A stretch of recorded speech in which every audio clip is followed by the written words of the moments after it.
So I'm Bertus Basson, and today we are going to drive or ride absolutely nothing. We are walking in Stellenbosch because we hang out with my good friend Danie du Toit.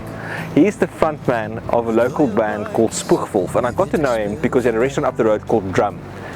I didn't know that Donny was super famous when I got to meet him.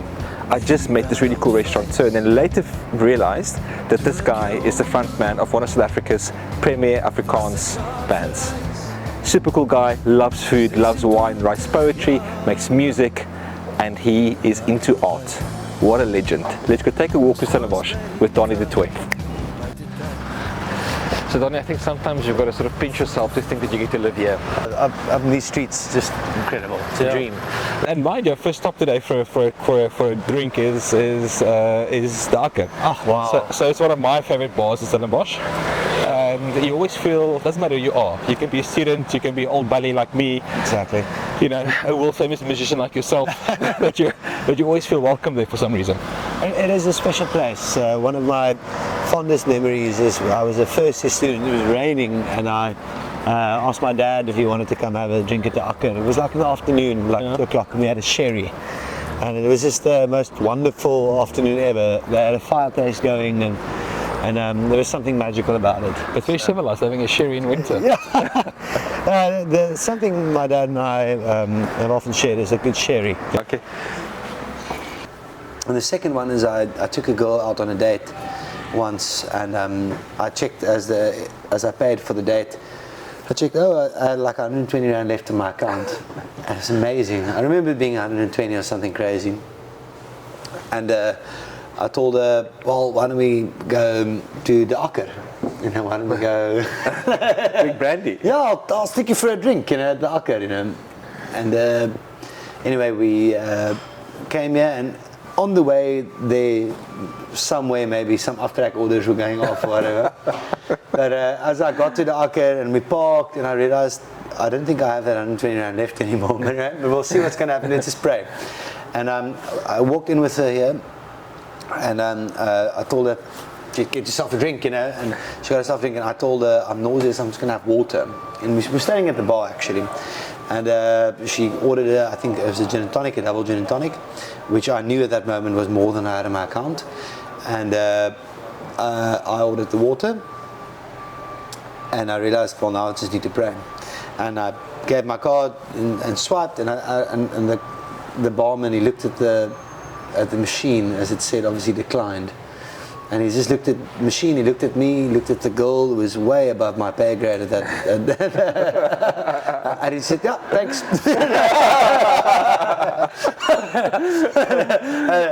So the Akker really did me a big favor that night. You know, I've been coming here since I've moved to Stellenbosch. I didn't grow up in the Akker, you know, so I wasn't a student in Stellenbosch, and I suppose I don't have those sort of memories of it. But the memories I have is that you always feel welcome here. Yeah. It's just like that. It doesn't matter who you are. You can just pull in, and usually I come for double brandy special. It's an amazing thing. You know, it almost feels like it's the thing that keeps Stellenbosch fueled. It does. You know, it runs on brandy and coke. You know. So Donny, I mean, you do many things. So you make music, obviously. You write poetry. You paint. Which one of the creative things that you do, I suppose it's like asking which one is your favorite child, but which one is the thing that you love the most? I think, or is that an unfair question? Well, I agree with you. You know, for creative, sometimes it could be like it's asking what's your favorite child, but I would probably say, out of all the things I spend my energy and time on, I think my garden is my favorite. Beautiful. There it goes. So I think that's the, and I must just acknowledge that is actually a quote by Monet. Yeah. At the end of his life, they asked him, what is your greatest artwork you ever made? And he said his garden. Oh, beautiful. Donny, I mean, becoming a parent changes all of us. I mean, I'm sure you've had your rock star years of, you know, like being wild, like you should do, you know. And I think you can be wilder when you're a musician. You've got that license to be. License to kill. Yeah. But how is becoming a parent change being a rock star? Like it must. It's something that I've really struggled with, you know, and also trying to be being a father, you know, is such a gift, and it's almost like I've caught myself trying to rewrite my history, trying to rewrite who I am, because I want to be someone else for my son. I don't want to be this anarchist musician, because I'm a father now, and I really want to change, and wanted to change, and it's interesting. I've really, my son has been the single greatest influence on who I am, because it's actually caused so much change in my life. So yeah. It's the way it should be. Yeah. Yeah, it's the most beautiful thing when you see the change that they bring in you. I think when I had my Tiro, I started working harder. Oh. And because I don't know, I think I had this urge to provide. I don't know what the thing was. Like, it's this weird thing. It's just like, I've got to work hard enough because I've got to provide. I've got somebody else to look after. It's an odd thing. Well, I've never met a harder working man than you, so like, I think you guys, so Theodore's got a lot to answer to. It's all his fault. Huh? It's like every time we open up a new restaurant, I think it's because we've got to pay school fees. It's insane. I've never seen anything like it. No, off camera I already told you, like, I want to know what you're drinking, because it's insane.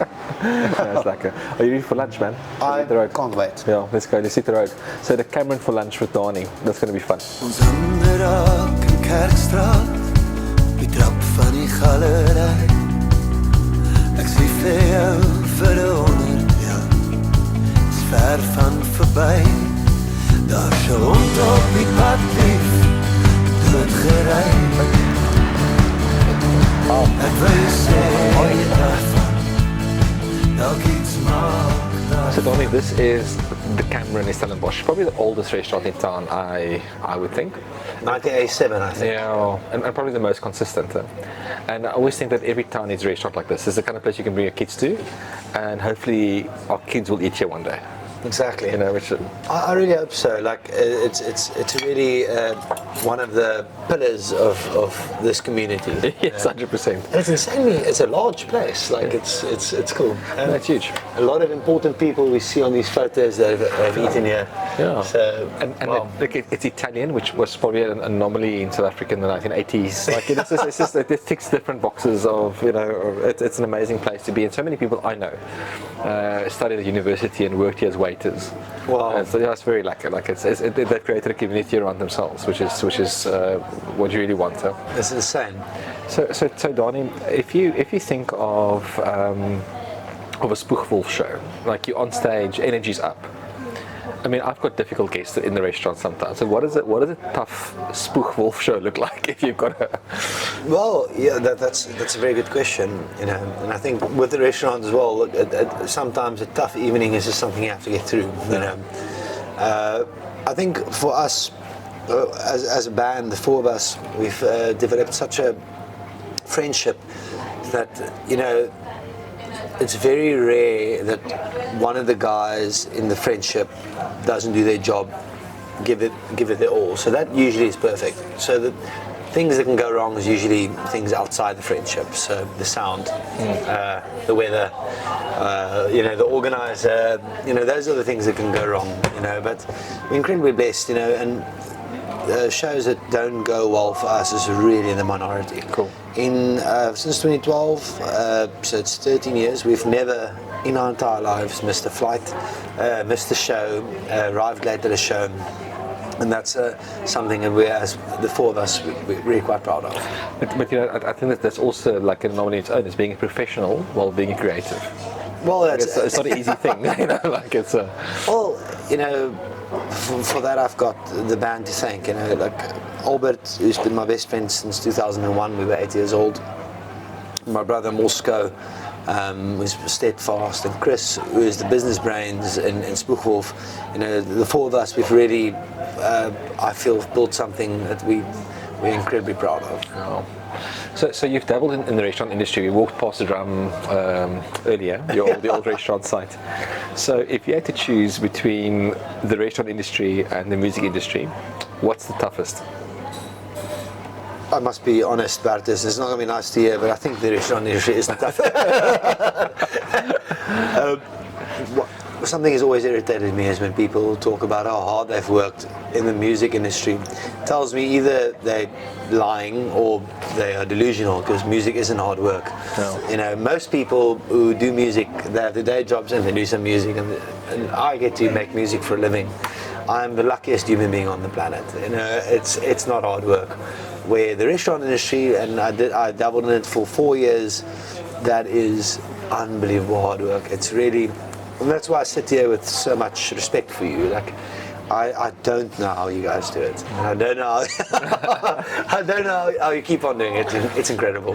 It's the way we look at music. It's like, I could never understand how 4 people can get together on stage. They do 4 different things. You know, sometimes more than 4 different things. You know, there's a singer that plays guitar, and a bassist, and a drummer, and a lead guitarist, and whatever else. And these 4 people are in the same space to make music. Wow. That sounds really good. And I think that restaurants have in common with music. So Exactly. we get a bunch of people together and we do things, but it always amazes me how people can create music together. Like it's beautiful. And especially for the musicians when they are on stage and those things click, you know. Yeah. But not like a restaurant. There is a recipe, you know. It starts with the drums. It always starts with timing, you know. And the drums need to be, you know, need to know what's going on. I like how you're eating it. I'm going to do the Bertus Basson modification on my. Yeah. We don't mess around. We need to eat. So. But yeah, and I think in restaurants it works. It's the same way. I would equate the drums with ingredients being fresh and on par. You know, if you've got that going, you know, you can do little wrong. Yeah. You know, I think, and I've often seen if you have a good drummer, he's got a good band. Yeah.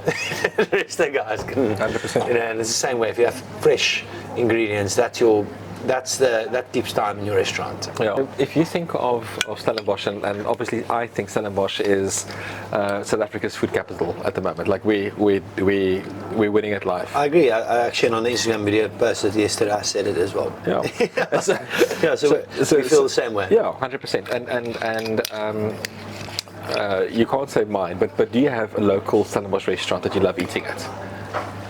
Well, it's difficult when you say I can't say. But I really be honest. Like, you know, the only restaurant I've ever written a song in was Spoegwolf. Yeah. And I wrote this song, I seen it in, because we were sitting there in the rain and in that little spot, and I wrote a song about that. The song is about my wife and me walking up into the restaurant. Cool. So so that. But you say I can't say yours. I don't know. Then it becomes difficult. You know? Oh, here's a good answer. Yeah. The Danie du Toit. Yes. You sit just on the grass there. We usually order burger and chips. I told you this morning about that. But and we go eat our burger and chips. Oh. And what I appreciate about Stellenbosch a lot is that there's so many experiences in our town that actually doesn't cost you anything. Like you can walk up the Bergpad. Wow. And it's the most beautiful experience to walk up there, and it costs nothing. You can go to the Rupert Museum and go look at Irma Stearns and Pierneefs and stuff, and it costs you nothing. You can go to the Danie du Toit, and it's free, isn't it? Free entry or 10 rand, 10 rand or whatever. That's negligible. Oh, thank you. And it's Thanks so much. Of course. Kan ek vir julle nuwe mense in verkoop kry? Nee, wat Sien jy my nie baie. we're peasants, so okay. Yeah. No, it's a town that, like no other, and everyone always says it's a European town. It's like, you know, being in Europe, but then you go to Europe and you just don't get this. No. This is in its own league, you know. And you say it's the South African capital, but honestly, and you can go talk to any of my band members. We have often, as a group, said that, you know, no Michelin star spot in London comes close to eating at the Acre or eating, you know, in the Danie du Toit. I think we really have something, and it speaks to something about the South African culture. We are a culture of service, and it's the way we treat each other really has given us that X factor in the service industry. We respect each other, and that makes our restaurants just operate on a whole other level than European or UK or American restaurants. I couldn't agree with you more. I think the space we find ourselves in. I'm always of the opinion that when you find yourself close to vineyards and the ocean, your food's going to be better. Well, yeah. And in Stellenbosch, we've got vineyards. We've got a very vibrant wine industry, and it's incredible because we get to eat and drink and live sort of a wine culture that's quite rare in the world. And then we're close to the ocean, so we can get fish and all the beautiful things you want from the ocean, and we can experiment and work with wine and food and wine experiences continuously. Exactly. I mean, today we're drinking a Stellenbosch Riesling, and a Hemel and Aarde Pinot. Yeah. And they're amazing wines, different regions. Exactly. I have the same theory about wines actually, is that wines when it's close to the ocean. Yes. It's because I love good Pinot Noir, and obviously good Pinot Noir thrives on, a little bit milder to colder weather, in my opinion. But it's also interesting that the rise of Pinot in South Africa, and I'm glad you're a Pinot drinker, is that I struggle with heavy tannins. I've had for a long time, and Pinot, Cinsault, Grenache Noir, there's like softer wines, softer reds. I find lots of joy in at the moment. I feel the same way, and we spoke earlier off camera about the declining wine consumption. But the joke is, being dabbling in the wine industry myself, and seeing I'm also drinking less wine, and I'm also, when I drink wine, I want lighter wines. And at home, when I drink a good Pinot Noir, I put sparkling water in it. I've got nothing to prove at home, and then that's how I drink my wine there. Cool.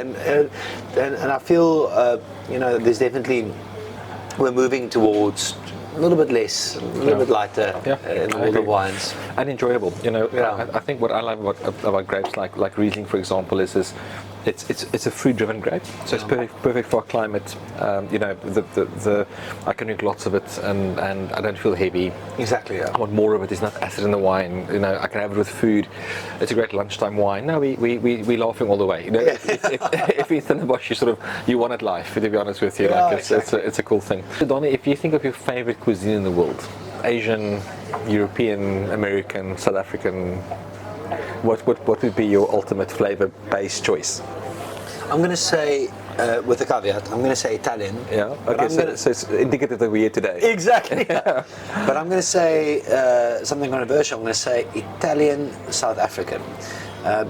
Because I feel, in Italy, the Italian cuisine is a little bit different. I feel South African Italian is in its class of its own. Yeah.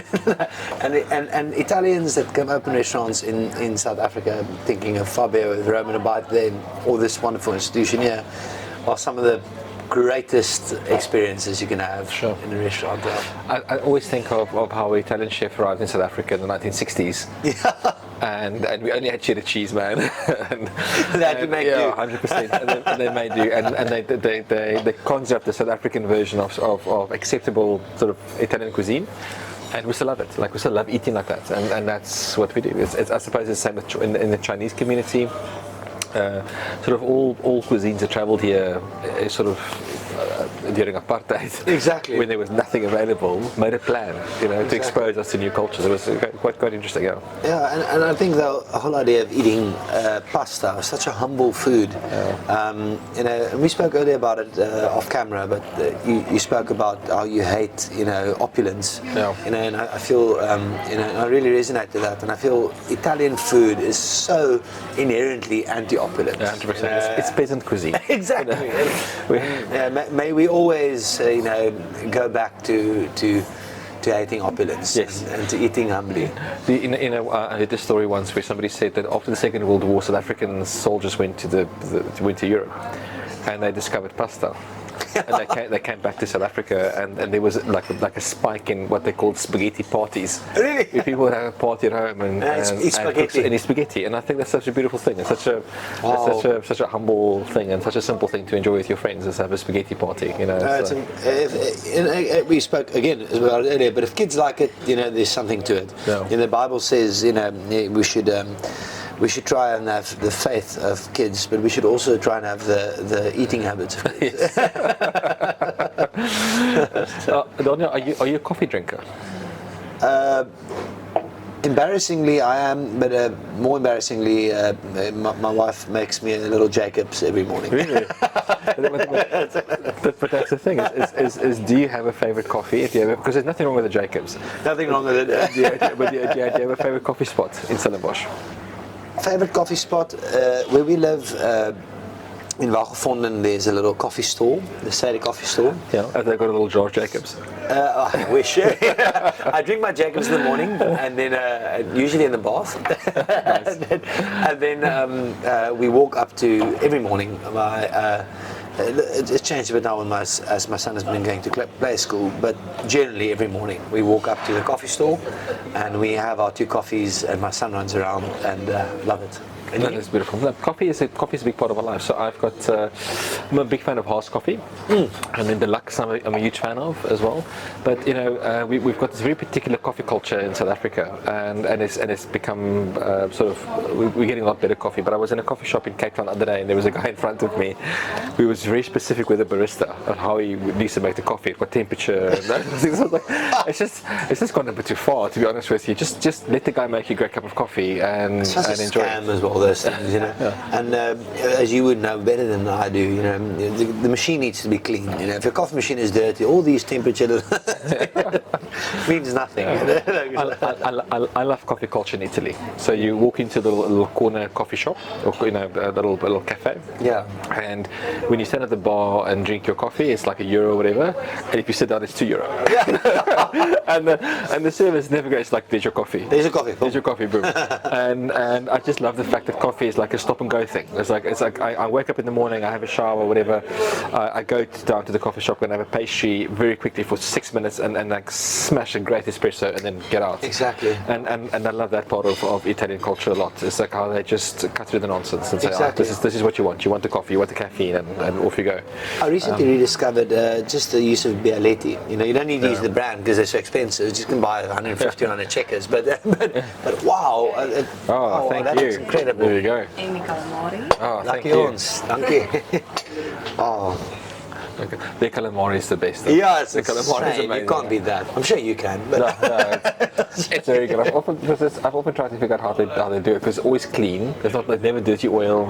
It's yes, unbelievable. Only when you tour, what is your favorite food? Because it must be difficult to keep up eating.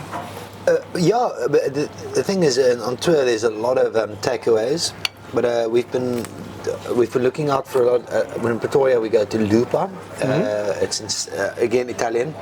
They also have a fantastic carbonara. They bring it out in the cheese wheel and finish it up, and it's fantastic. And we love that. And then nothing like a spur steak. Yeah. We've had a few of those. And then recently Moscow, my brother, as a chef, has really been putting in a lot of work to get the band healthy again. Okay.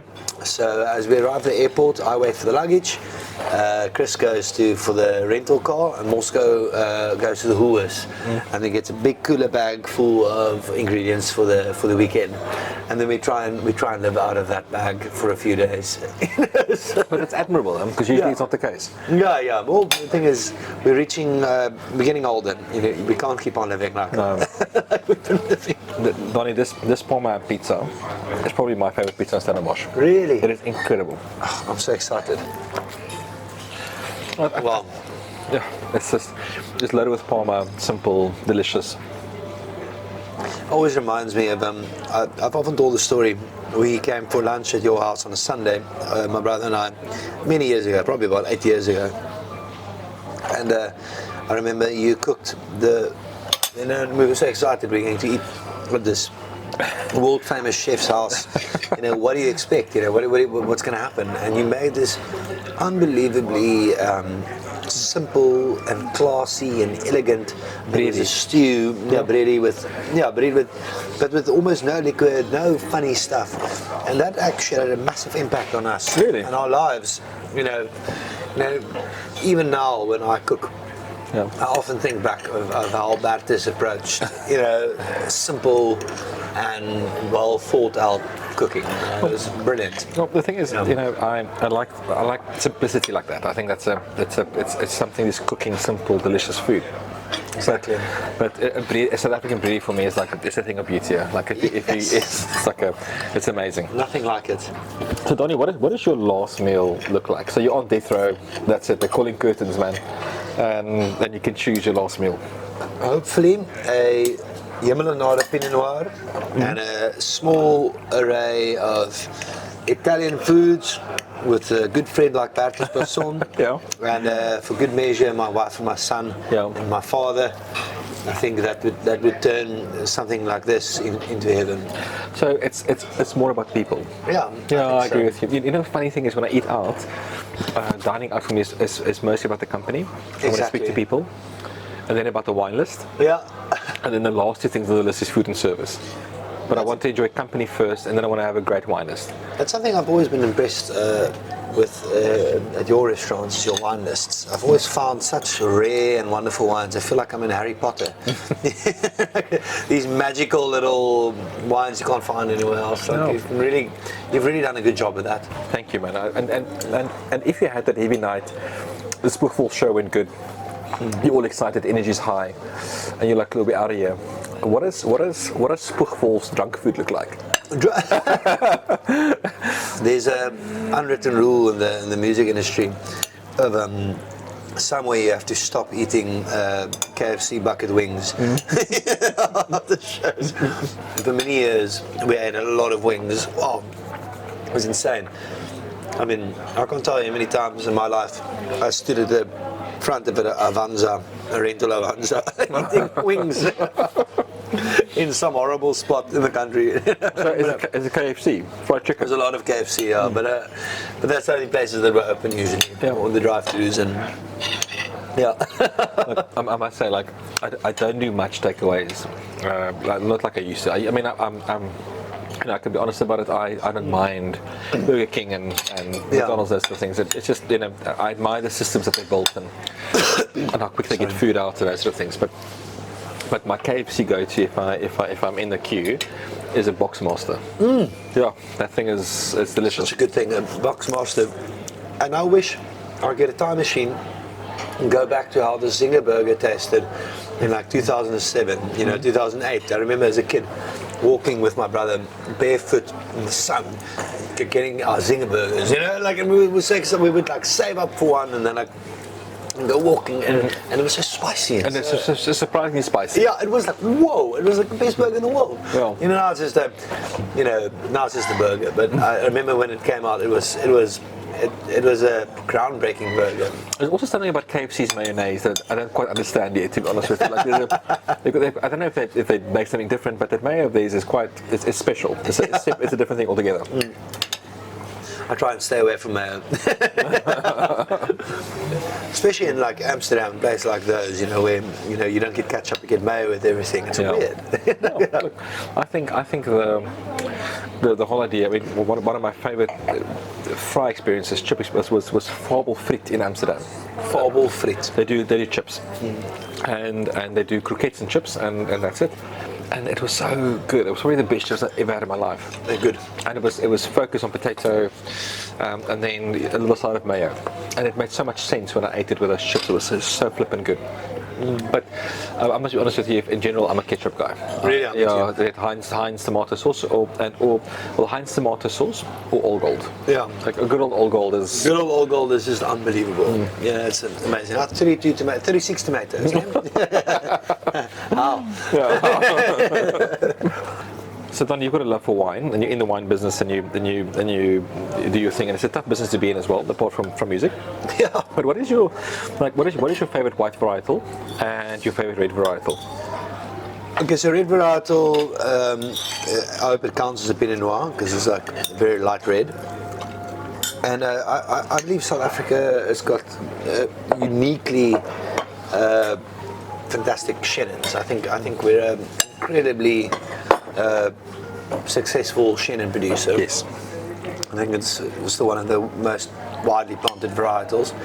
And I still believe that, or I firmly believe, if you only have $100 to spend on a wine, your best bet is a good Chenin. Yeah. You'll probably get something absolutely amazing I agree with you. $400 when you buy Chenin. Yeah. So, and yours?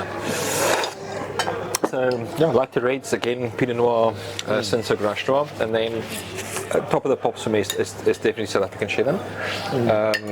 I think it's a complex wine, but it also shows where it's from. So if you have a Portofino Chenin, it'll be very different to Swartland Chenin and so on.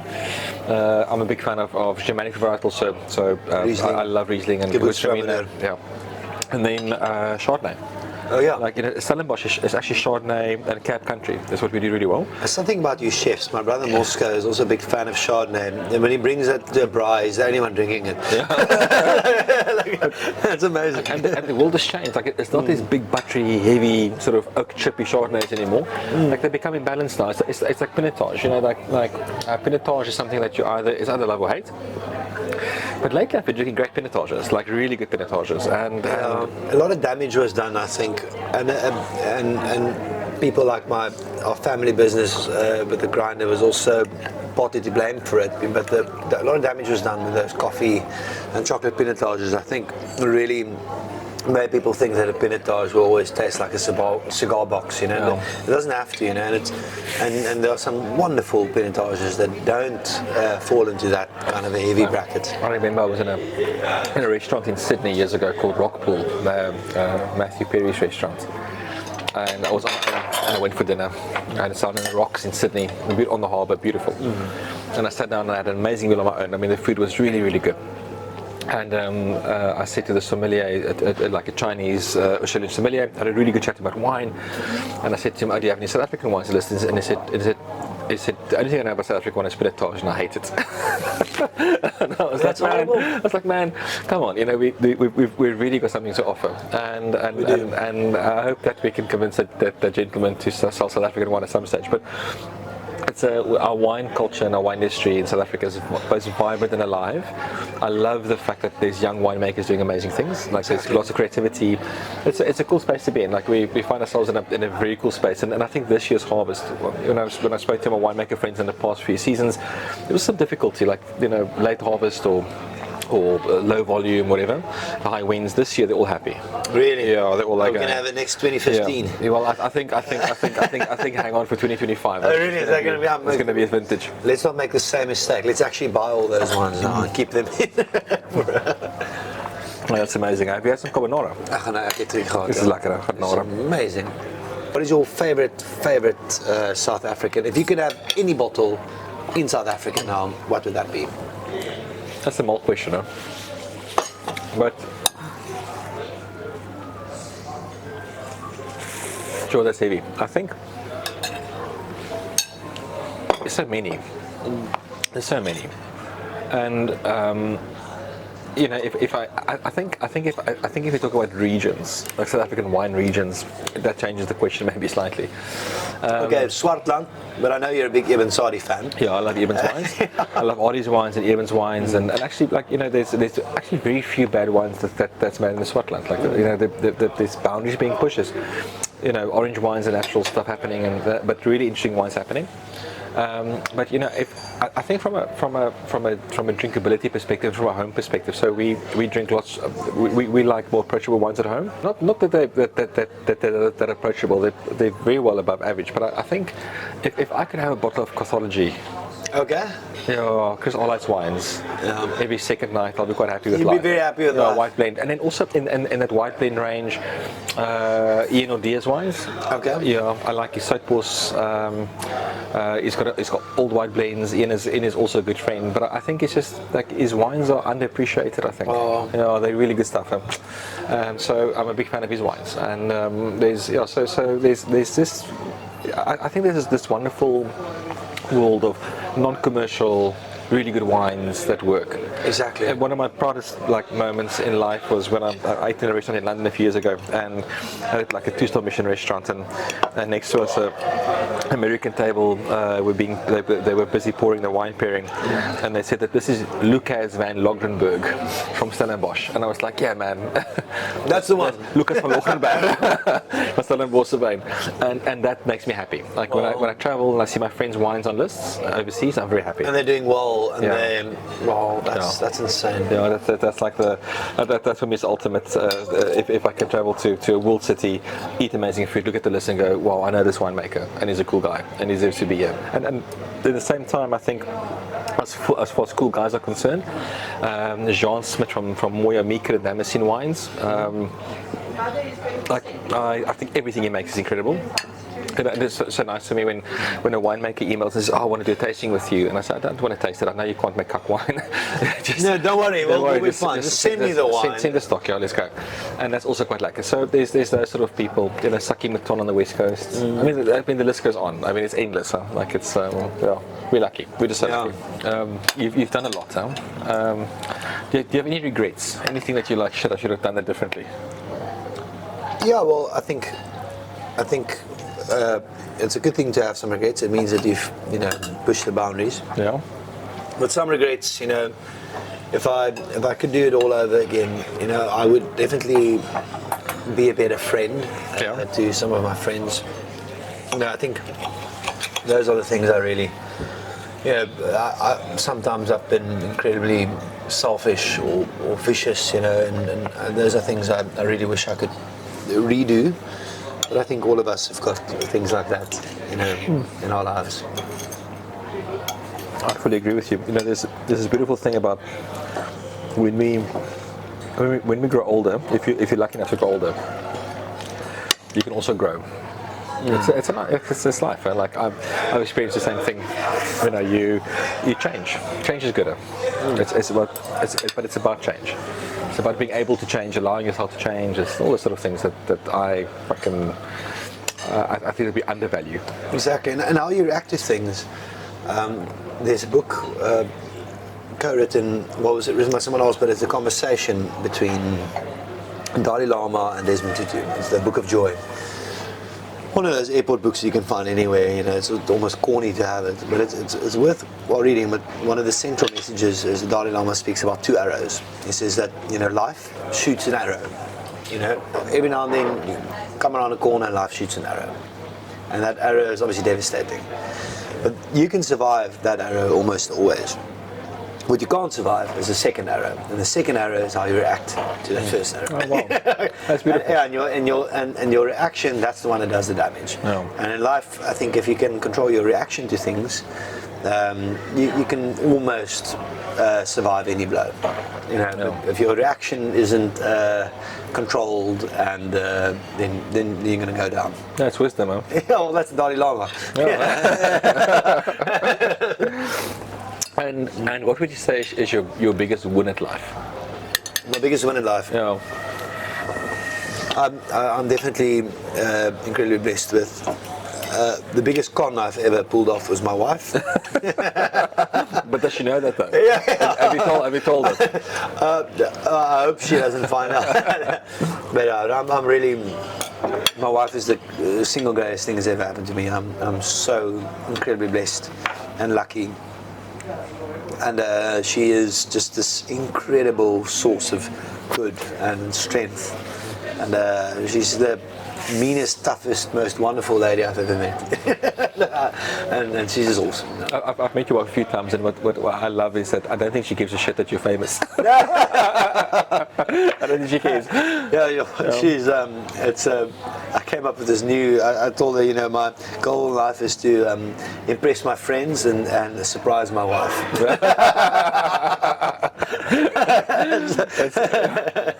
It's very good rules to live by, man. I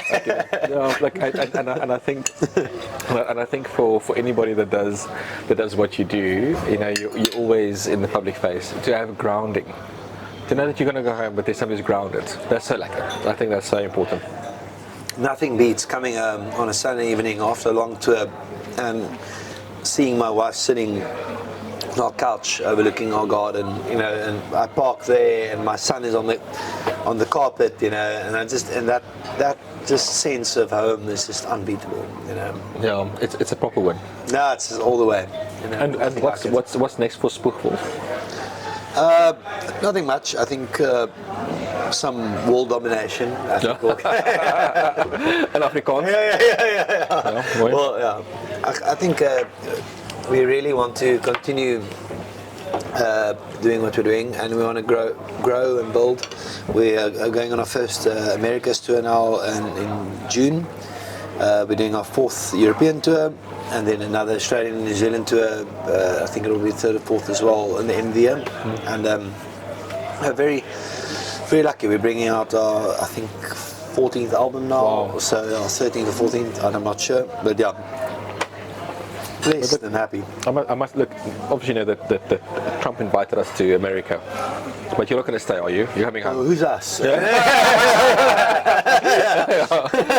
long as you come home, we're fine. Yeah.